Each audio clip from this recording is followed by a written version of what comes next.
Bonjour. Donc, suite de l'analyse du dernier jardin condamné, nous passons au chapitre 43. Donc, comme d'habitude, je lis, puis j'explique le passage. Elle est fraîche, elle est rose, elle a de grands yeux, elle est belle. On lui a mis une petite robe qui lui va bien. Je l'ai prise, je l'ai enlevée dans mes bras, je l'ai assise sur mes genoux, je l'ai baisée sur ses cheveux. Pourquoi pas sa mère? Sa mère est malade, sa grand-mère aussi. C'est bien. Elle me regardait d'un air étonné, caressait, embrassait, dévorait de baisers et se laissant faire, mais jetant de temps en temps un coup d'œil inquiet sur sa bonne qui pleurait dans le coin. Enfin j'ai pu parler. Marie, ai-je dit, ma petite Marie. Je la serrai violemment contre ma poitrine, enflée de sanglots. Elle a poussé un petit cri. Oh, vous me faites du mal, monsieur, m'a-t-elle dit. Monsieur? Il y a bientôt 1 an qu'elle ne m'a vu, la pauvre enfant. Elle m'a oublié, visage, parole, accent. Et puis, qui me reconnaîtrait avec cette barbe, ces habits, cette pâleur? Quoi? Déjà effacée de cette mémoire, la seule où j'eusse voulu vivre. Quoi déjà plus père? Être condamné à plus entendre ce mot de la langue des enfants si doux qu'il ne peut rester dans celle des hommes. Papa.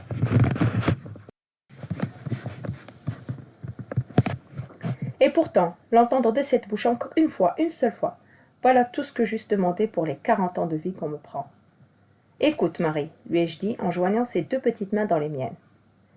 Est-ce que tu ne me connais point? Elle m'a regardé avec ses beaux yeux et a répondu. Ah ben non.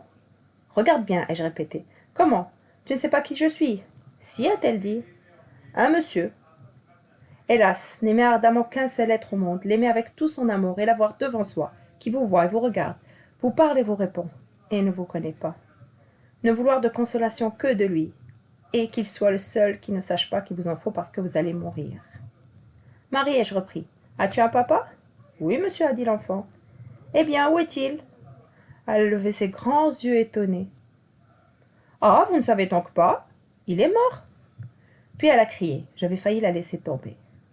Mort, dis-je, Marie, sais-tu ce que c'est que d'être mort? Oui, monsieur, a-t-elle répondu. Il est dans la terre et dans le ciel. Et elle a continué d'elle-même. Je prie le bon Dieu pour lui, matin et soir sur les genoux de maman. Je l'ai baisé au front. Marie, dis-moi ta prière. Je ne peux pas, monsieur. Une prière, cela ne se dit pas dans le jour. Venez ce soir dans ma maison, je la dirai. C'est assez de cela, je l'ai interrompu. Marie, c'est moi qui suis ton papa. Ah, m'a-t-elle dit. J'ai ajouté. Veux-tu que je sois ton papa? L'enfant s'est détourné. Non, mon papa était bien plus beau. Je l'ai couverte de baisers et de larmes. Elle a cherché à se dégager de mes bras en criant. Vous me faites mal avec votre barbe. Alors, je l'ai replacée sur mes genoux en la couvrant des yeux et puis je l'ai questionnée. Marie, sais-tu lire? Oui, a-t-elle répondu, je sais bien lire. Maman me fait lire mes lettres. Voyons, lis un peu, lui ai-je dit en lui montrant un papier qu'elle tenait chiffonné dans une de ses petites mains. Elle a hoché sa jolie tête. Ah ben, je ne sais lire que des fables. Et c'est toujours, voyons, lis. Elle a déployé le papier et s'est mise à épeler avec son doigt. A, R, A, N, A, R, E, T, Ré, arrêt. Je lui ai arraché cela des mains. C'est ma sentence de mort qu'elle me lisait. Sa bonne avait eu le papier pour 1 sou. Il me coûtait plus cher à moi. Il n'y a pas de parole pour ce que j'ai prouvé. Ma violence l'avait effrayée. Elle pleurait presque. Tout à coup, elle m'a dit « Rendez-moi donc mon papier. Tiens, c'est pour jouer. » Je l'ai remise à sa bonne. Emportez-la. Et je suis retombée sur ma chaise, sombre, désert, désespérée. À présent, il devrait venir. Je ne tiens plus à rien. La dernière fibre de mon cœur est brisée. Je suis bon pour ce qu'ils vont faire. Elle est fraîche, elle est rose, elle a de grands yeux, elle est belle. Évidemment, ce « elle » fait référence à Marie, sa fille de 3 ans. Donc, elle qui se répète, anaphore. Donc, là, la première phrase montre l'admiration et tout l'amour que ressent ce père pour sa petite fille. Donc, je vous rappelle qu'il ne l'a pas vue depuis presque 1 année. Donc, ce qui fait que il la retrouve et évidemment, elle est toujours aussi jolie à ses yeux. On lui a mis une petite robe qui lui va bien. Je l'ai prise, je l'ai enlevée dans mes bras. Je l'ai assise sur mes genoux, je l'ai baisée sur les cheveux. Évidemment, je l'ai, encore une fois, anaphore. Donc là, il va manifester tout son amour pour cet enfant il la prend dans ses bras, il l'embrasse, il la met sur ses genoux. Donc, évidemment, elle lui a énormément manqué. Pourquoi pas avec sa mère? Sa mère est malade, sa grand-mère aussi, c'est bien. Donc, sa mère n'est pas venue, elle ne l'a pas accompagnée. L'enfant est venu avec la bonne. Une remarque assez spécifique, c'est que là, il dit sa mère est malade, sa grand-mère aussi, c'est bien. Pourquoi est-ce que c'est bien? Ces deux femmes sont malades et pourtant lui, il dit c'est bien. En fait, ce c'est bien, c'est parce que là, il aura l'occasion d'avoir sa fille pour lui tout seul. C'est pour ça qu'il est heureux, puisqu'il va retrouver sa fille, elle sera là que pour lui. Elle me regardait d'un air étonné. Caressée, embrassée, dévorée de baisers. Figure de style, c'est une gradation. Et se laissant faire, mais jetant de temps en temps un coup d'œil inquiet sur sa bonne qui pleurait dans le coin. Évidemment, la bonne est en train de pleurer parce qu'elle a pitié de ce père qui va être exécuté très bientôt et qui, durant ces derniers moments, retrouve sa fille. Donc, la fille, elle manifeste quand même de l'inquiétude. Pourquoi? Parce que l'ambiance est assez spéciale et que sa bonne est en train de pleurer. Donc, c'est pour ça qu'elle s'inquiète quand même. Enfin, j'ai pu parler. Marie, ai-je dit, ma petite Marie. Je la serrai violemment contre ma poitrine enflée de sanglots. Elle a poussé un petit cri. Donc le père a envie de manifester son amour pour cet enfant, mais il manifeste trop d'amour, ce qui fait que le geste est trop fort pour la petite et elle a poussé un petit cri. « Oh, vous me faites du mal, monsieur !» m'a-t-elle dit. Donc évidemment, il n'y a pas de papa, elle l'appelle monsieur. Donc lui aussi, est évidemment, choqué. Monsieur, il y a bientôt 1 an qu'elle ne m'a pas vu, la pauvre enfant. Donc là, il est en train de chercher des excuses pour cet enfant qu'il ne reconnaît pas. Elle m'a oublié. Visage, parole, accent. Évidemment, figure de style. Énumération. Et puis, qui me reconnaîtrait avec cette barbe, ses habits et cette pâleur? Nouvelle énumération. Donc là, il est en train de chercher des excuses. C'est normal qu'elle ne me reconnaisse pas. Ça fait 1 année, presque 1 année qu'elle ne m'a pas vu. J'ai changé physiquement. Donc, c'est tout à fait normal. Pourtant, il a des regrets. Quoi? Déjà effacé de cette mémoire? La seule où juste voulu vivre. Donc la seule mémoire où il aurait voulu rester, c'est la mémoire de sa fille. Et pourtant, il est déjà effacé de cette mémoire. Quoi? Déjà plus père.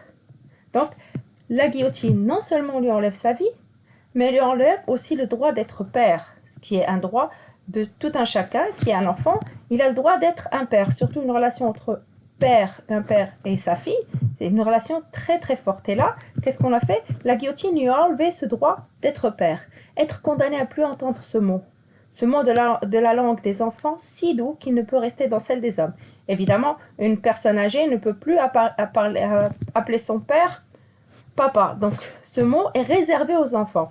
Donc, cette phrase que je vous ai soulignée, évidemment, est une périphrase qui remplace le mot papa. Pour expliquer le mot papa. Ce mot de la langue des enfants, si doux qu'il ne peut rester dans celle des enfants. Papa. Et pourtant, l'entendre de cette bouche, encore une fois, une seule fois, voilà tout ce que j'eusse demandé pour les 40 ans de vie qu'on me prend. Donc, ce n'est pas qu'il a 40 ans, mais on est en train de lui voler 40 ans de sa vie. Donc, il aurait pu vivre encore au moins 40 ans. Et là, qu'est-ce qu'on a fait? On lui a volé pour lui. On lui vole sa vie. Et tout ce qu'il voudrait en contrepartie, seulement que sa fille l'appelle encore une seule fois papa. Écoute Marie, lui ai-je dit en joignant ses 2 petites mains dans les miennes. Est-ce que tu me connais point? Donc là, il essaie de rafraîchir la mémoire de sa fille. Regarde-moi, est-ce que tu me reconnais pas? Elle me regardait avec ses beaux yeux, elle a répondu « Ah ben non ». Alors la petite fille répond de façon tout à fait innocente. Pourtant, toutes les paroles qu'elle dit sont des paroles qui sont très dures à entendre pour le père qu'il est. Regarde bien, ai-je répété. Donc il répète, il insiste, il veut qu'elle le reconnaisse. Regarde bien, ai-je répété. Comment? Tu ne sais pas qui je suis? Si, a-t-elle dit. Ah, monsieur. Donc là, on est dans une nouvelle étape. Ce n'est plus seulement monsieur, mais c'est devenu un monsieur. Un étant un article indéfini. Donc pour elle, c'est un homme comme un autre.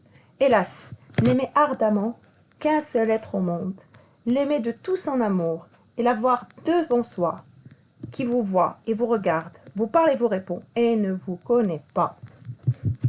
Donc, aimer ardemment, c'est-à-dire aimer très fort, aimer avec énergie, avec vitalité, aimer quelqu'un le plus fort possible qu'on peut. Évidemment, ardemment aussi, en même temps, c'est, comme figure de style, c'est une hyperbole.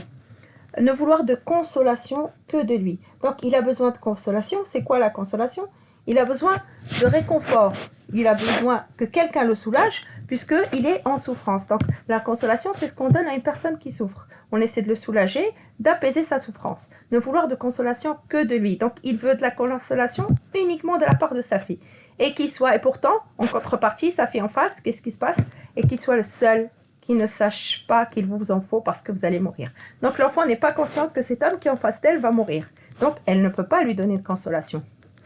Marie, ai-je repris, as-tu un papa? Donc, il essaie de lui approcher d'approcher la chose, il essaie de rapprocher l'idée à sa fille et lui dit, est-ce que tu as un papa? Donc, quand elle va dire oui, il va lui dire, bah, c'est moi. Sauf que la réaction de la fille n'est pas ce qu'il attend. Marie, ai-je repris, as-tu un papa? Oui, monsieur, a dit l'enfant. Eh bien, où est-il? Elle a levé ses grands yeux étonnés. Ah, vous ne savez donc pas? Il est mort. Donc, comment l'enfant présente l'information? Comme si c'était quelque chose de tout à fait banal, et c'est quelque chose qu'elle a intégré. Évidemment, ce genre d'information ne peut lui venir que d'une personne qui est proche. Sa mère ou sa grand-mère, éventuellement, on pourrait dire que c'est sa mère. Et l'information, elle est là, elle l'a intégrée, elle l'a acceptée comme si c'était quelque chose de normal. Donc, ah, vous ne savez donc pas? Il est mort. Puis, elle a crié. Pourquoi? Parce que quand il a entendu qu'elle lui a dit qu'il était mort, il a failli la laisser tomber. Mort, dis-je. Marie, sais-tu ce que c'est que d'être mort? Donc, il veut savoir, est-ce que cette fille est consciente que veut dire le mot mort? Et elle, comme elle répond, oui, monsieur, a-t-elle répondu. Il est dans la terre et dans le ciel, dans le sens où son corps est enterré et son âme est au ciel. Donc, ça veut dire que l'enfant est tout à fait consciente. Elle sait parfaitement qu'est-ce que veut dire que la mort. Elle a continué d'elle-même. Je prie le bon Dieu pour lui matin et soir sur les genoux de maman. Matin et soir, antithèse. Je l'ai baisé au front. Marie, dis-moi ta prière. Donc, si elle lui dit sa prière, ce sera une sorte de consolation. Ça va lui permettre de mieux accepter sa condamnation, puisque sa fille va lui dire une prière qui va le consoler. Réaction de la petite fille, je ne peux pas, monsieur. Une prière, cela ne se dit pas dans le jour. Et pire, elle va continuer, venez ce soir dans ma maison. Évidemment, techniquement, il ne peut pas venir ce soir, puisque ce soir, il sera déjà mort. Venez ce soir dans ma maison, je la dirai. Donc, elle ne veut pas lui dire sa prière, puisqu'elle ne peut pas le dire pendant le jour. Si tu veux entendre ma prière, viens ce soir, et puis je te la dirai. Mais évidemment, il ne peut pas venir, puisqu'il sera déjà mort. C'est assez de cela. Donc là, il n'en peut plus. Il ne supporte plus ce qu'elle est en train de lui dire. Je l'ai interrompu. Donc, même les paroles de sa fille deviennent insupportables pour lui et il ne la laisse pas continuer. Donc, on a un changement d'attitude entre le début, quand il était plein d'amour, il voulait se rapprocher d'elle, etc. Là, il ne supporte plus ce que sa fille est en train de lui dire. Marie, c'est moi qui suis ton papa. Donc, il lui donne l'information. Voilà, c'est moi ton papa. Ah, m'a-t-elle dit. Donc, est-ce que l'enfant le croit? Pas du tout. J'ai ajouté, veux-tu que je sois ton papa? Donc, si tu n'acceptes pas l'idée que je sois ton père, au moins, est-ce que tu veux bien que je sois un remplaçant de ton père? Veux-tu que je sois ton papa? L'enfant s'est détourné. Détourné, c'est-à-dire qu'elle a détourné son visage, qu'elle ne veut pas que de l'idée que lui propose cet homme. Non, mon papa était bien plus beau. Donc là, il n'y a rien à dire. Elle ne veut même pas de lui comme remplaçant, puisque son papa, d'après elle, était bien plus beau. Je l'ai couverte de baisers et de larmes. Elle a cherché à se dégager de mes bras en criant. Alors là, elle ne veut même plus du contact physique avec son père. Vous me faites mal avec votre barbe. Alors je l'ai replacée sur mes genoux. Donc malgré lui, il veut avoir un contact avec elle, mais il est obligé de la repousser, de la replacer sur ses genoux, en se contentant de la couver des yeux, c'est-à-dire de la regarder avec amour, mais de loin. Puis, je l'ai questionnée. Marie, sais-tu lire? Pourquoi cette question? Peut-être on peut se poser la question, peut-être on peut éventuellement proposer une hypothèse, peut-être qu'il veut lui écrire une lettre, la lui donner pour plus tard, quand elle sera plus grande, quand elle pourra comprendre le contenu de cette lettre. Donc, une enfant de 3 ans, mais apparemment elle sait déjà lire. Oui, a-t-elle répondu, je sais bien lire. Maman, me fait lire mes lettres. Donc, sa maman lui a déjà appris l'alphabet, donc elle sait lire. Voyons, lis un peu, lui ai-je dit en montrant un papier qu'elle tenait chiffonné dans une de ses petites mains. Donc chiffonné, il était complètement... la feuille qu'elle tenait à la main a été chiffonnée. La feuille est complètement froissée. Donc là, c'est lui qui insiste. Il veut qu'elle lise. Et éventuellement, il veut qu'elle lise, pour vérifier si elle sait lire, il veut qu'elle lise un papier qu'elle tient à la main. Elle a haché sa jolie tête. Ah ben, je sais lire que des fables, des histoires pour enfants. Et c'est toujours, voyons, lis. Alors là, je reprends encore. L'idée, c'est qu'il insiste. Il insiste. C'est lui qui veut qu'elle lise ce bout de papier. Il le dit, il le répète. Elle a déployé le papier et s'est mise à épeler avec son doigt. Arrêt. Arrêt. Je lui ai arraché cela des mains. C'est ma sentence de mort qu'elle me lisait. Donc imaginez, il a insisté et au final elle lit et ce qu'elle est en train de lire, c'est en fait son arrêt de mort. Puisque à l'époque, on publiait des petits morceaux de papier pour annoncer les exécutions publiques et les gens achetaient ces bouts de papier. Sabonne avait eu le papier pour 1 sou. Il me coûtait plus cher à moi. Évidemment qu'il lui coûte plus cher puisqu'il lui coûte sa tête. Il n'y a pas de parole pour ce que j'ai éprouvé. Donc les sentiments sont tellement forts qu'il n'arrive pas à trouver des mots adéquats pour exprimer ce qu'il ressent. Ma violence l'avait effrayé. Elle pleurait presque. Donc on est passé à une autre étape. L'enfant elle est quasiment en train de pleurer, tellement la violence de cet homme l'a effrayée. Tout à coup, elle me dit « Rendez-moi donc mon papier, tiens, c'est pour jouer. » Donc, son arrêt de mort est un jouet pour sa fille. Je l'ai remise à Sabonne. Emportez-la. Qui est-ce qui prend la décision d'arrêter l'entretien? C'est lui. Donc, au début, il avait tellement envie. Vous vous souvenez, dans le chapitre précédent, quand le prêtre lui a dit que sa fille était là, donc il était impatient de la voir. Là, c'est lui qui interrompt leur retrouvailles et c'est lui qui rejette sa fille parce qu'il n'en peut plus de tout ce qu'elle est en train de lui dire. Et je suis retombée sur ma chaise, sombre, désert, désespérée. Figure de style. Gradation. À présent, il devrait venir. Je ne tiens plus à rien. La dernière fibre de mon cœur est brisée. Hyperbole. Donc là, il est prêt, puisque ses sentiments sont morts, la dernière fibre de son cœur est brisée, puisque sa fille l'a déjà tué, il n'a plus aucune raison de vivre. Donc, il devrait venir, il devrait m'exécuter maintenant. Ça y est, je ne tiens plus à rien. Je n'ai plus aucune raison de vivre. Donc, avant même l'exécution physique, le père a été exécuté dans ses sentiments. Donc, il est déjà mort. Je suis bon pour ce qu'ils vont faire. Ce qu'ils vont faire, périphrase, pour remplacer ce qu'on va lui faire, c'est-à-dire lui couper la tête. Donc, je suis prêt pour ce qu'ils vont faire, pour l'exécution. Donc, vous avez le vocabulaire, ardemment, avec énergie et vitalité, détourner, c'est-à-dire tourner le dos, se désintéresser, prendre un autre chemin, couver des yeux, puisque le père couvait sa fille des yeux, c'est regarder une personne ou une chose avec un très grand intérêt ou avec amour. Chiffonner, le morceau de papier qu'elle tenait à la main, froisser. Consolation, réconfort, soulagement qu'on apporte à une personne qui souffre. Les figures de style, nous les avons vues, c'est un rappel. Hyperbole, ardemment. La dernière fibre de mon cœur est brisée. Les énumérations, visage, parole, accent. Cette barbe, ces habits, cette pâleur. Dégradation, caresser, embrasser, dévorer de voler, de baiser. Sombre, désert, désespéré. Nous avons aussi des périphrases. Ce mot de la langue des enfants si doux qui ne peut rester dans celle des hommes, en parlant du mot papa. Je suis bon pour ce qu'ils vont faire, pour la mort. L'anaphore, elle est fraîche, elle est rose, elle a de grands yeux, elle est belle. Autre anaphore aussi, je l'ai prise, je l'ai enlevée, je l'ai assise, je l'ai baisée, donc la répétition de je l'ai. Antithèse, entre eux, matin et soir. Donc, les axes de ce passage, je vais vous le citer, on va les faire ultérieurement, quand on va faire le cours ensemble, donc je vais vous les expliquer avec plus de détails. Donc, premièrement, le rejet du père, donc il y a les différentes étapes du rejet et les formes de ce rejet. Deuxièmement, le désespoir du père, puisque la communication est impossible et qu'à la fin du passage, il est déjà prêt pour mourir. Et on va développer le pathétique, la tonalité pathétique dans ce passage. Donc, résumé du passage.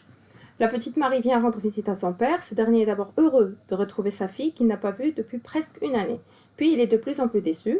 Elle le vouvoie, l'appelle monsieur et finit par lui dire que son père est mort.